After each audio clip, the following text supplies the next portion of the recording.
O aumento no preço da cesta básica afeta moradores de Porto Alegre. A não padronização de calçadas públicas causa falta de acessibilidade no centro histórico. Dados divulgados pelo censo de 2022 apontam queda populacional em Porto Alegre. Secretaria Municipal da Saúde realiza ações para aumentar a cobertura vacinal. O Jornal do Centro começa agora com informações da sua região.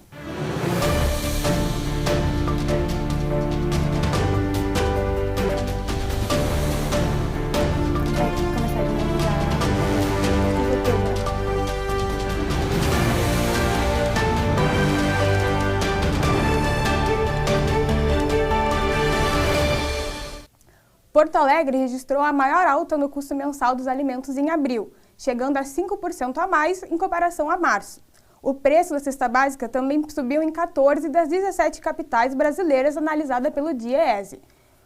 A elevação do preço do item afeta os moradores da capital gaúcha. Segundo dados do DIEESE, Porto Alegre registrou o maior preço da cesta básica nos últimos 12 meses. Em abril, o valor do item chegou a R$ 783,55. Isso representa um aumento de 5% em relação a março, quando o conjunto dos alimentos custava R$ 746,12. O tomate lidera o ranking, aumentando 35,69% em relação a março, seguido pela batata e pelo leite. Sim, aumentaram. Nas feiras livres se compra ainda com menos preço, mas em supermercado está bem caro. Para adquirir apenas os produtos da cesta básica, o consumidor gasta cerca de 65% do seu salário líquido. O salário mínimo atual, de R$ 1.302, é insuficiente para suprir outras despesas como transporte e moradia. Está tudo exageradamente caro. Não consigo mesmo, tenho que complementar com outras coisas ou suprir muitas outras. A alta no preço da cesta básica não atinge apenas quem compra, mas quem vende também. A queda no fluxo dos clientes e dos alimentos vendidos são reflexos das mudanças feitas pela população. Com menos dinheiro no bolso, as pessoas mudaram os hábitos de consumo. Com certeza, gastava 4, 5 tomates por dia, ou 2, vai gastar 1, ou vai comprar um extrato de tomate, vai sempre, a pessoa que tem um salário mais ou menos para baixo, tem que buscar alternativa. Um extrato de tomate vai resolver o problema, o tomate que é mais natural, que a pessoa não pode consumir. A inflação não é a principal vilã no aumento do preço da cesta básica. De acordo com o IBGE, nos últimos 12 meses, a inflação em Porto Alegre cresceu de maneira semelhante em relação ao resto do país. Na capital gaúcha, a evolução foi de 3,56% e no resto do país ficou em 4%. De acordo com especialistas, é uma combinação de fatores que tende a levar os preços de Porto Alegre a serem tão caros. Em termos de plantio, mão de obra, a questão de terreno, mesmo a produtividade, por ser uma região mais fria, não é tão propícia quanto outras regiões do país, então acaba encarecendo o custo da produção. E o que não é produzido aqui tem o custo do transporte de trazer até o Rio Grande do Sul, que também encarece. Outro fator é a concentração de mercado em Porto Alegre. Diferentemente de outros lugares do país, a capital gaúcha apresenta menos opções de estabelecimentos para comprar. Poucas redes dominam a região e não oferecem competitividade nos preços ao consumidor. Com a necessidade de direcionar boa parte do salário apenas para os alimentos, outras áreas da economia acabam sendo prejudicadas. O setor de serviços, responsável pela maior participação econômica no PIB regional, é o principal afetado.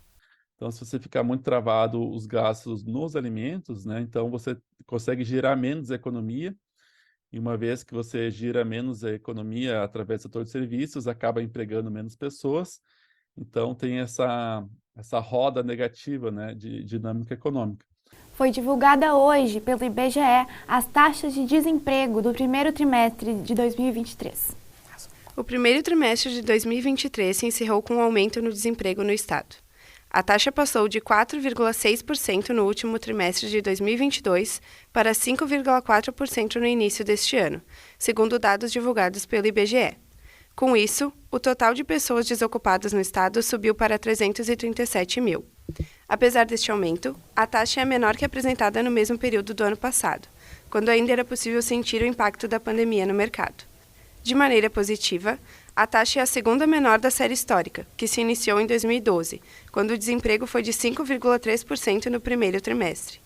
A nível nacional, o Rio Grande do Sul fica atrás apenas de estados como Rondônia, Mato Grosso, Santa Catarina e Mato Grosso do Sul, que possuem o menor nível de desocupados no período. A Secretaria do Estado do Rio Grande do Sul promoveu hoje um mutirão destinado a consumidores superendividados.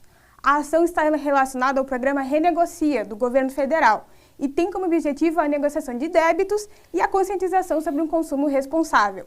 O mutirão ocorreu no Centro Histórico e reuniu cerca de 200 pessoas, que receberam orientações jurídicas ou foram encaminhadas para ajuizamento de ação. Porto Alegre perdeu 76 mil moradores. O IBGE aponta que a causa pode ser a migração.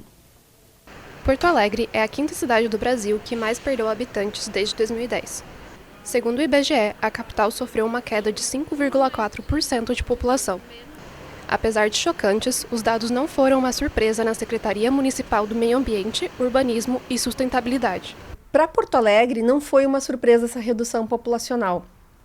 Porto Alegre já tinha uma tendência de redução populacional e via há muito tempo muitos de seus talentos, parte da sua população migrando para outros mercados, para outras situações que são mais interessantes ou se tornaram mais atrativas para essa população. O fato é que as nossas metrópoles elas acabaram não se tornando atrativas para a classe criativa do novo milênio. A redução populacional também abre debates para questões como a moradia. Com uma média de 2,37 moradores por domicílio, o número de residências cresceu na capital gaúcha. Isso significa que mais pessoas moram sozinhas ou com um núcleo familiar menor em Porto Alegre. Existia um padrão de família que era considerado um ideal, principalmente no modernismo, a gente fala, né, dentro do planejamento urbano, e que não é verdadeiro. Hoje a gente tem outras dinâmicas familiares, as composições familiares são diversas. Então a gente vê muito a necessidade também de pensar nas estratégias de planejamento em formas de reconverter esses imóveis ou repensar o uso deles para que eles possam realmente atender à demanda que existe hoje. Além disso, de acordo com os dados divulgados pelo censo, o número de imóveis permanentemente vagos mais que dobrou em Porto Alegre, apontando falhas na garantia de moradia para todos. Tem muita gente precisando de casa e tem muita casa vazia, mas as pessoas não têm dinheiro para comprar, né? Ou para alugar. Então, a questão é que a gente tem que começar a pensar em políticas em que tenha imóveis mais baratos e não simplesmente mais imóveis, né? A questão do déficit habitacional não é uma questão quantitativa em número de apartamentos ou de casas. É muito mais em relação ao preço desses imóveis.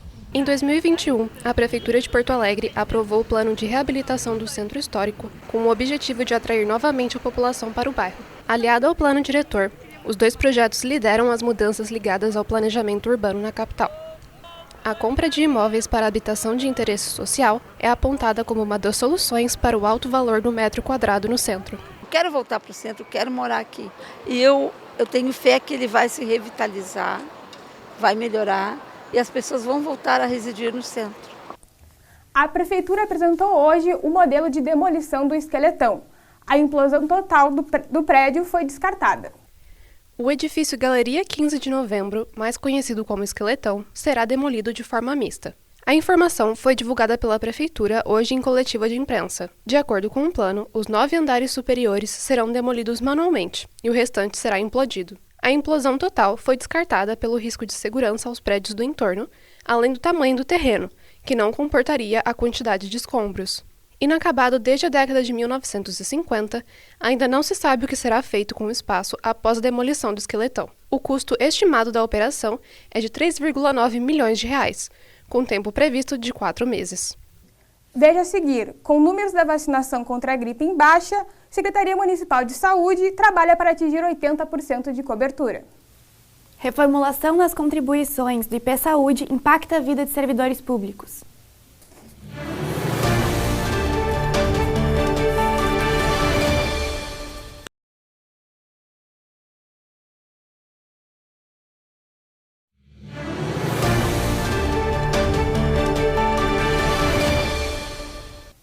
A Secretaria Municipal de Saúde trabalha para atingir a meta da cobertura vacinal de 80%.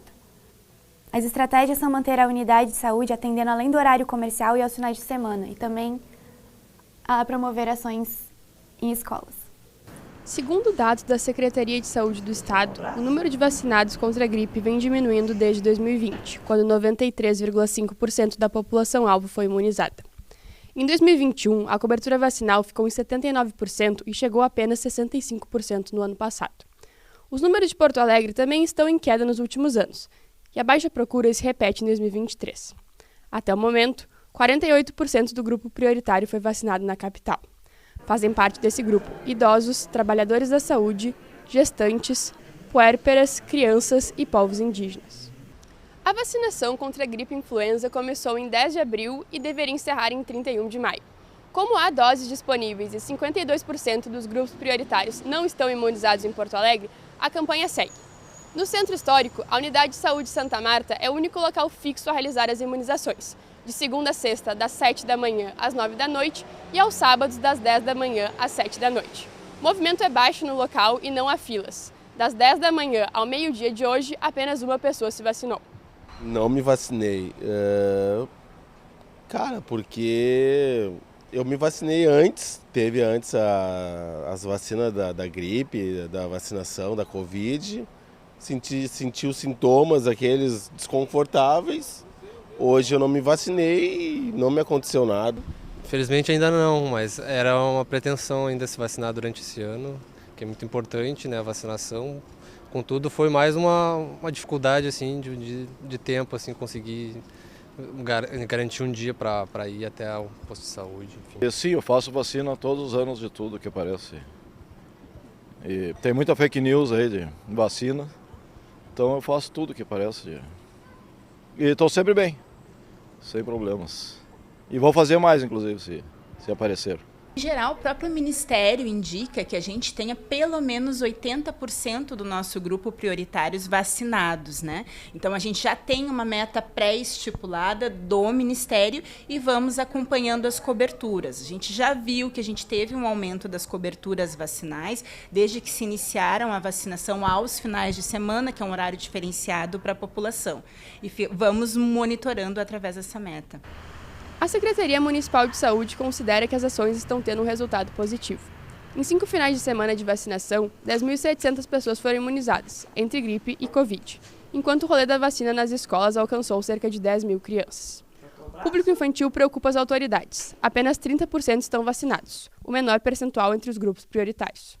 Tu vai ouvir, por exemplo, pessoas dizerem que a vacina tem um chip embutido que vai controlar as pessoas. E as pessoas dizem isso com a maior naturalidade, né? A gente ouve bastante isso.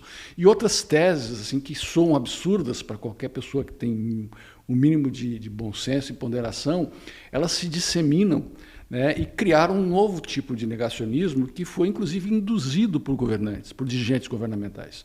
E aí, como nós vamos enfrentar isso, eu acho que é a questão que está colocada agora como desafio, porque realmente isso está impactando, né, em todas as vacinas, inclusive das crianças, que em si não são negacionistas, mas pais negacionistas estão negando o direito de proteção para essas crianças. A campanha de imunização contra a influenza segue conforme disponibilidade de doses. Atualmente, a vacinação está aberta para todos com mais de 6 meses e para tomar a vacina é preciso comparecer a uma unidade de saúde e informar a idade para registro no sistema. É possível receber a dose contra a gripe e a Covid juntas. Alterações dos horários e ações especiais são comunicadas pelas redes sociais e site da Secretaria Municipal de Saúde. Um evento negacionista foi transmitido pela TV Câmara na noite de ontem. Organizado pela vereadora Fernanda Batti, do PL, o seminário reuniu cerca de 5 médicos de 5 países diferentes que promoveram desinformações sobre a vacinação contra a Covid. O vereador Roberto Robaina, do PSOL, denunciou a reunião ao Ministério Público do Rio Grande do Sul e à presidência da Câmara. O presidente da casa, Ramilton Sosmeyer, do PTB, estava presente no evento. Após o término da transmissão, o vídeo foi retirado do canal. O projeto de reformulação nas contribuições do IP-Saúde aumenta a alíquota de contribuição dos servidores públicos. A nova regra aumenta a contribuição dos servidores públicos de 3,1% para 3,6% por mês sobre o salário. Os descontos podem chegar a 12% dos vencimentos, dependendo da idade. A lei ainda acrescenta a cobrança para dependentes e o aumento da coparticipação em exames e consultas, que passa de até 40% para até 50%. Olha, o que muda é que nós vamos ter uma diminuição de salários maior ainda. Nós já vimos diminuindo o nosso salário desde 2015. A perda de poder aquisitivo já é praticamente 2/3 do nosso salário.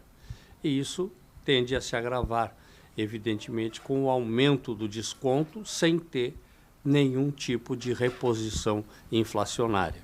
É o caso de Rose, que é funcionária do Estado há mais de 20 anos. Ela possui 3 dependentes e os novos descontos no salário assustam. Sou funcionária nível 3 do Estado, então eu ganho relativamente pouco, né? Então eu já era na categoria 5. E aí o que acontece? Como eu tenho um marido, tenho uma neta e tenho uma filha que é dependente, então vai afetar bastante em relação ao meu salário, desconto. O IP Saúde disponibilizou uma ferramenta para o servidor calcular a contribuição proposta no projeto de reestruturação. O segurado terá acesso aos valores discriminados para cada indivíduo do grupo familiar e ao valor total da contribuição.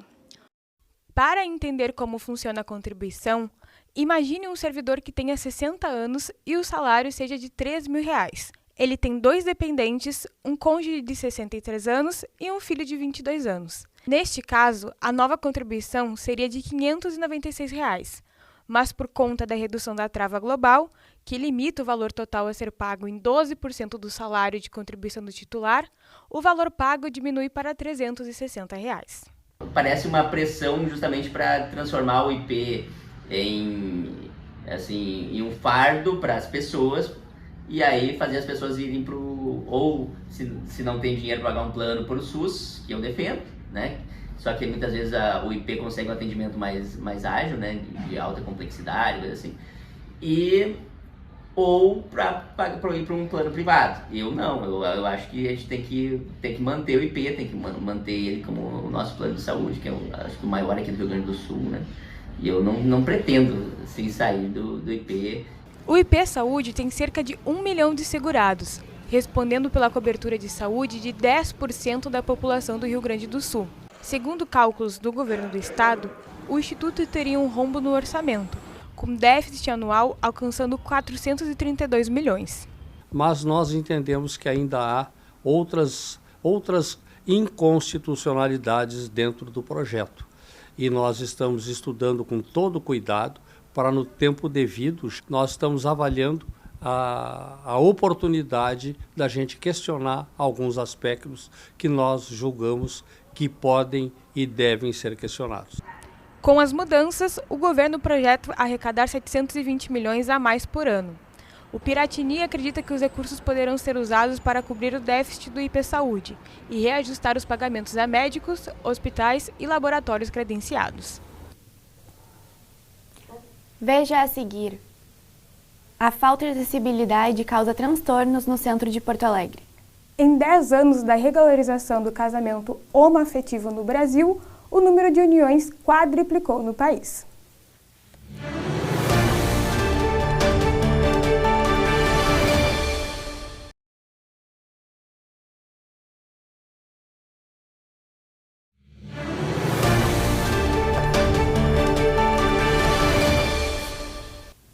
As calçadas do centro histórico apresentam problemas para quem passa por ali. A população fala sobre a falta de acessibilidade na região. Porto Alegre tem 15% da população composta por idosos e 23% de pessoas com deficiência, segundo os dados do IBGE de 2010. São mais de 500 mil pessoas que necessitam de recursos de acessibilidade para viver a cidade. Em 2023, esse número tende a ser maior. O censo de 2022 ainda não divulgou esse dado. Acho muito precário aqui, sinceramente. Poderia ser um pouco melhor, né? Que pode acontecer muitos acidentes, né? Então acho que deveria pensar um pouquinho mais nos idosos, né? Acessibilidade significa possibilitar o acesso de pessoas com deficiência e mobilidade reduzida à cidade. Pensar no planejamento urbano de forma que seja possível andar sem ajuda. Quem passa pelo Largo Glênio Pérez, em frente ao mercado público, vive esse problema diariamente. É o principal ponto de acesso entre o terminal de ônibus e o centro, e as lajotas da calçada estão soltas e desniveladas. Não há rampa, espaço nivelado ou piso tátil inserido corretamente. Tem muitas obras que não está sinalizada, não tem acesso, mas como é que se diz? É a evolução, né? Tem que fazer os trabalhos, tem que ser feito. Mas ainda falta muita coisa, né? Ainda falta, sabe, o pessoal que é cadeirante, é uma tristeza as pessoas andarem no centro, né? Pra gente que, né, tá mais ou menos, mas acho que ainda vai melhorar muito. Falta muita coisa mesmo. O centro de Porto Alegre é uma armadilha para quem tem pouca mobilidade. Piso tátil e calçadas padronizadas poderiam amenizar o problema para pessoas com deficiência, cadeirantes e idosos. Existe muita calçadas defeituosas que causam lesões graves. Inclusive, esse dia uma senhora teve uma fratura no pé e tem que haver melhorias. Porque eu acho que é para todo mundo, não é só para um ou para outros. Em 2015, a Câmara dos Deputados aprovou a PL 8331, que estabelece como obrigatória a padronização das calçadas, pensando no bem-estar das pessoas com deficiência e com pouca mobilidade. Mas 8 anos depois, o problema ainda persiste nas ruas do Centro Histórico porto-alegrense. Nós estamos também fazendo, aqui junto com a Secretaria de Urbanismo, com a Secretaria do Planejamento, a da Mobilidade e a Secretaria de Obras, um planejamento para que a gente possa fazer uma padronização das calçadas na região central, que a gente chama de centro estendido, que vem desde a Orla, o centro e o quarto distrito, para que a gente use isso como piloto, promovendo inclusive incentivos para que a gente possa padronizar as calçadas da cidade, porque através também entregar para o cidadão olha, a calçada ideal para te botar na tua rua é essa. Então nós estamos buscando fazer isso. O acessível, a gente não pode imaginar, eu não vou imaginar aqui no lugar perfeito, tá? Então os desníveis eles existem. A questão é como o poder público, como a cidade lida com esses desníveis. Né? Que tipo, normalmente ela não lida, ela deixa eles lá. Então, pode-se ter um desnível, mas esse desnível vai ter que ter uma rampa, vai ter que ter alguns pontos de acesso para as pessoas. Em caso de um cidadão brasileiro sofrer um acidente em calçada pública por negligência do poder público, devido às más condições da calçada, pode entrar com processo jurídico e ganhar por danos morais e físicos. A Metroplan anunciou hoje reajuste nas tarifas dos ônibus intermunicipais. A nova tarifa entrará em vigor a partir de amanhã. Cerca de 220 mil passageiros utilizam o transporte público diariamente para se deslocarem entre os municípios da região metropolitana. O aumento de 6% no valor da passagem das linhas comuns irá afetar cerca de 80% dos usuários, segundo estimativas da Metroplan. O reajuste será ainda maior para os ônibus da modalidade direto, semidireto, executivo e seletivo, que receberão um aumento de 24,09% no valor da tarifa. Atualmente, 21 empresas de ônibus oferecem transporte intermunicipal na região metropolitana de Porto Alegre, atendendo a 34 cidades. Pela primeira vez, a Feira do Livro de Porto Alegre ficou de fora da Lei de Incentivo à Cultura e corre o risco de ter o evento reduzido. Com essa queda nos recursos, a feira terá cerca de R$800 mil a menos no orçamento. Para solucionar esse problema, a Câmara Rio-Grandense do Livro estuda pedir suporte financeiro diretamente ao governador do estado, Eduardo Leite, além de patrocínios diretos e uma ampliação da Lei Rouanet, que já está pré-aprovada. Caso não encontre uma solução, será preciso refazer a lista de atrações do evento. A autorização que regulariza o casamento homoafetivo no país completa 10 anos. O número de casamentos homoafetivos mais que dobrou desde então. Há 12 anos, o Supremo Tribunal Federal reconheceu a união estável homoafetiva. 2 anos depois, em 2013, o Conselho Nacional de Justiça publicou uma resolução que obriga todos os cartórios do país a realizarem os casamentos. Marcelo e Rafael são cariocas, mas foi aqui no Rio Grande do Sul que decidiram oficializar a união após 6 anos juntos, em 2018. Em 2017 nós somos carioca, a gente morava no Rio, e em 2017 a gente veio morar em Porto Alegre. E aí, vida que seguia. Até então a gente não se preocupava com essa questão. Para a gente o papel era a coisa que menos importava, na verdade. E aí em 2018 a gente teve a mudança de governo no país e a gente começou a ficar com bastante receio do que ia acontecer a partir dali, em função de tudo que se desenhava, dos discursos que estavam sendo proferidos, de todas as possibilidades que se viam ali a partir daquele momento. E a gente precisava se respaldar e se garantir. Segundo dados da Associação dos Registradores de Pessoas Naturais, a ARPEN, o número de casamentos homoafetivos quadruplicou desde que a resolução foi aprovada em 2013, chegando aos 76 mil registros no país. Só no Rio Grande do Sul, são mais de 3 mil casais com matrimônio oficializado. O ano de 2018 teve um aumento expressivo que se manteve desde então, chegando ao seu maior número em 2022, com quase 13 mil casamentos. Aqui nesse cartório de Porto Alegre, as uniões homoafetivas são realizadas desde 2011, quando apenas a união estável era permitida.